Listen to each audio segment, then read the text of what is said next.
With Z, I'm not sure how you guys reported on it. I know I got a report on the open net goal.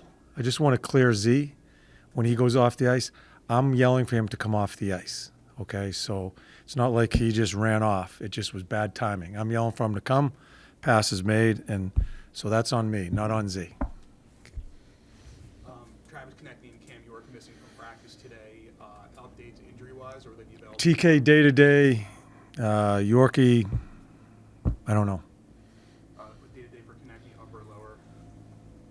Body. You've stressed a lot about getting to the net, the front of the net, and that's something you're going to try to focus on. How much better was the team with that over the second half of Washington? What were you guys doing better? I think we forechecked better. I thought we had more offensive zone time. Coots is in front of the net on a power play goal. I think as we've started this year, I can see there's more concentration in their play as far as trying to get to the net. But you got to do A before B. You got to have the puck more, and we just haven't had the puck enough offensively. So there's I got a laundry list of things we need to work on. But as we talked to the team today, you got to pick and choose which ones to work on because you can't get it all done at once. Our offensive zone play, just how we forecheck is a main focus today. Did you just see the team playing with more confidence in the second half of that game once they get a goal or two? I thought when Coots, TK, and Mish had a couple of shifts, I think it even started in the second period a little bit. I just think some good things happen offensively. I think it gets contagious. It's crazy how it works. You just never know when something's going to start feeling better for other people, even watching other people with good offensive plays. I thought we had a little bit more structure, too, within our forecheck. We're in a habit of just having three guys down below the goal line really for no reason. We have no depth in our offense, and we have no depth in our offense, which doesn't allow our D to pinch so we can keep some offensive zone time. So really trying to focus on the structure of it. I thought we had a few more minutes of that in the second half of that game. Not just the third period. I thought the second half of the game. You mentioned that line. I know on the road trip you had said that you were kind of hesitant to put TK on the left. Are you more open to that now after seeing that line? Yeah, I'm just going to put him there. Sometimes you just have to put him there. And because I like that chemistry. I have tried. I've used Tip and Mish quite a bit to see if something would work, and it hasn't. And Tip sometimes has good chemistry with Frosty. I tried all three of those together. Then I tried two of them together.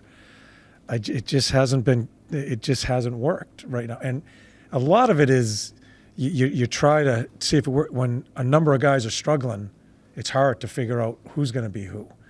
But you could tell when I played them, I'm not sure if it was in the exhibition. It had to be in the exhibition. I don't know. When those two play together, TK and Mish, there's some chemistry there. So we're going to try to stay with it. With Tortorella, kind of as a third guy, he's been at the front of the net, and he was a huge part of a couple of those goals going in. Do you see him skating better now, maybe the last 2-3 games, than maybe he was at the beginning of the season? Well, I think when we put him on wing, he was more involved in the offense. I thought he had more puck touches. I thought he made more plays. But then I put him back at center because I just think I needed to, just based on our lineup and who we were playing with who. So, just like you talk about when the offense, someone scores a goal, he feels better about it. And talking to Coots after he played wing, I asked him how he felt, and he felt more involved. He told me he felt more involved. So maybe that helped his game. I haven't talked to him since I've left him alone because I think he's played pretty well. Does some really good things in front of the net. He'll be on the power play going in front of the net. So, again, you just kind of run with it when it's there. I feel obligated to ask you a little bit because it blew up on Wednesday about all the line combinations, the changing of the lines. What blew up on Wednesday? Well, just like TNT mentioned it before the game, I think it's 20 different line combinations in 7 games. Who, me? Yeah. Oh, well, that's usual, yeah. Well, I mean, no, it wasn't. It was just the fact that there has been a lot of movement in terms of the line. Yes. How frustrating is that for you, or is it just it's just the nature of what you're going through right now. that Well, you're just- well, sometimes who was it Biss? Well, Who- me, frankly, I tweeted something about how it's been like 18 Oh, years. okay. So I'm giving you a chance to yell at me. No, I'm not. With line combinations, it's not like I'm a mad scientist back there just trying to throw things around. And line combinations happen quite a bit after power plays, penalty killing. Takes you a couple of rotations to get them back. Sometimes when you, especially in the situation we're in right now, we're struggling offensively. If I try something different after a power play or after a penalty kill, and I see something there, I said, man, maybe I'll stay with that. So with line combinations with me, I wish I could say, I wish I could just roll with it. But when you're struggling offensively and you see something might work in a game after certain situations, I'm going to stick with it. So you have to change the other things too. So there's all sorts of situations that come in that. Don't misconstrue. I'm back there just throwing people all over the place. Any decision I make with lines is I'm hoping I'm trying to help the team. And when a team's struggling offensively, I think I need to. If I didn't, you'd probably say, why the hell hasn't he changed his lines around? They're not scoring. Why the hell hasn't he changed?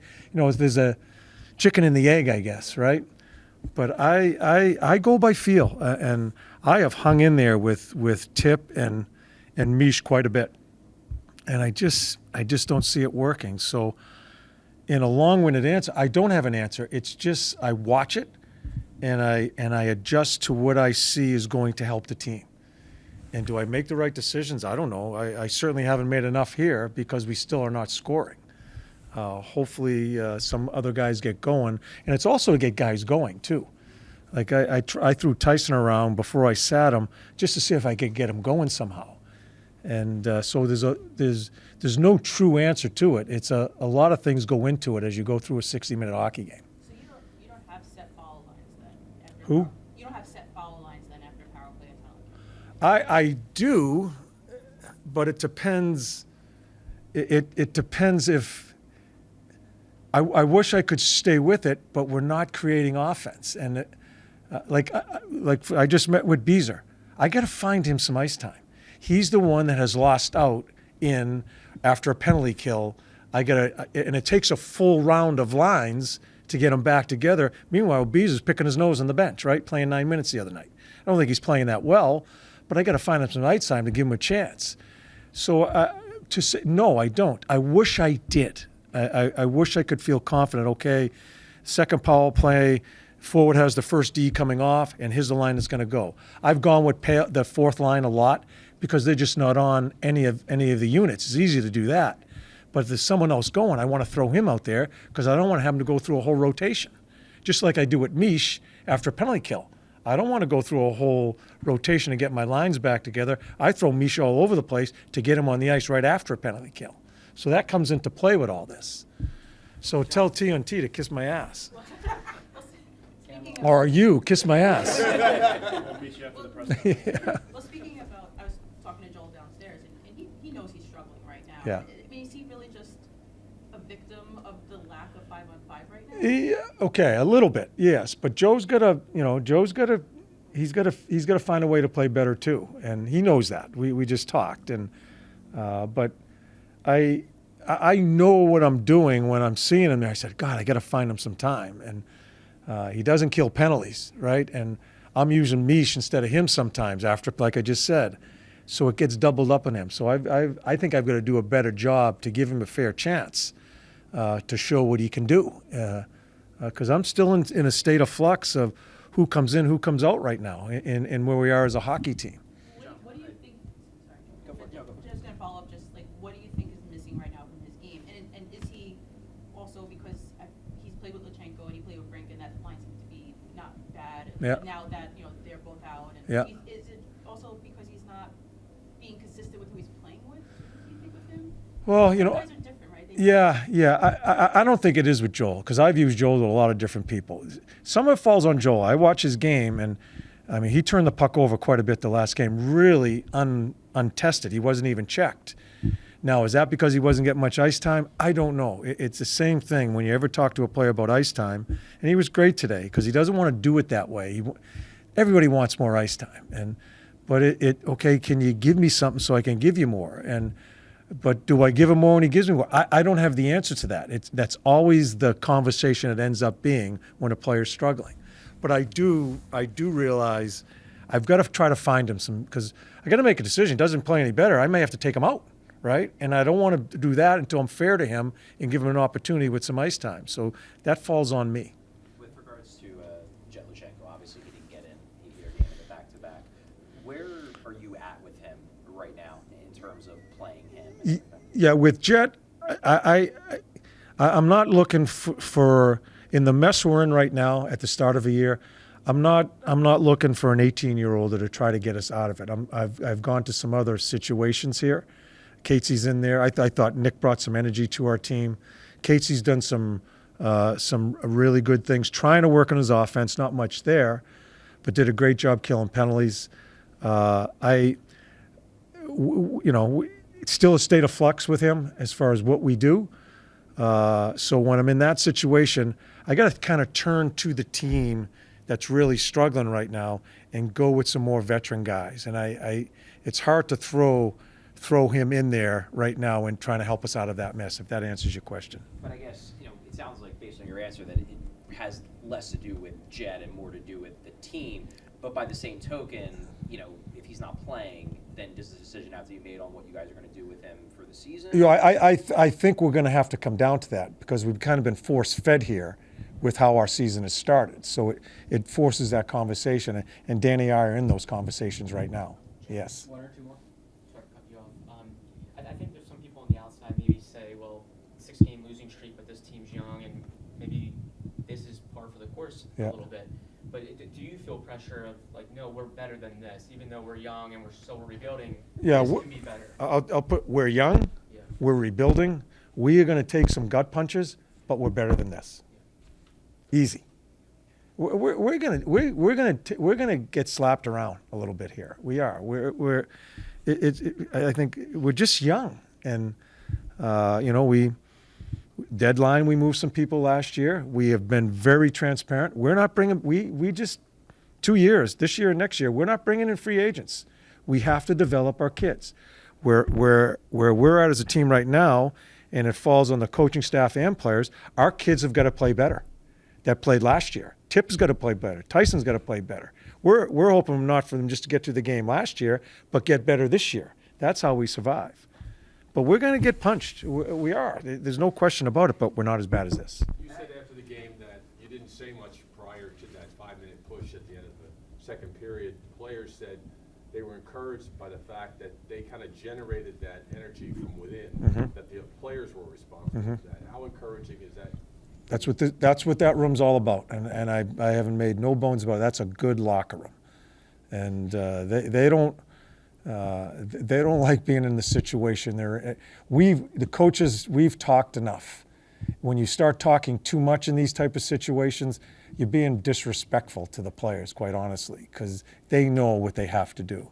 So that's what when I go to sleep, I rest easy that I know we have a good room there. And I think that's a really important part of it as far as in this time of where we're at to help us get out. John, you mentioned about, you guys are a young team, a rebuilding team, you're going to take some gut punches. That said, last year you guys were in it up until game 82. Yeah. How important is it for you not to take an obvious step back on the ice this year, just for the overall trajectory of the thing you guys are trying to do? Yeah, I'm not sure. Did we overachieve last year? Walker's gone. A number of different situations. The whole goaltending situation. Let's face it. We have a goaltending situation, and I don't know where. I don't make projections that way. All I know is we're better than we're playing right now, and we can carve it up any way you want. Number one priority for me right now with this hockey club is to play better than our last game, and then play better than that game, and then hopefully try to join together here and be consistent. It's so magnified because it started right at the beginning of the year, right? And And that's something we're fighting here too. We just got to keep our composure and just try to take it one step at a time here, one game at a time, and try to be better. No wording scheme tomorrow. I can ask you about the goalie. About what goalie? Sam in goal tomorrow. Sam's in goal tomorrow, yes.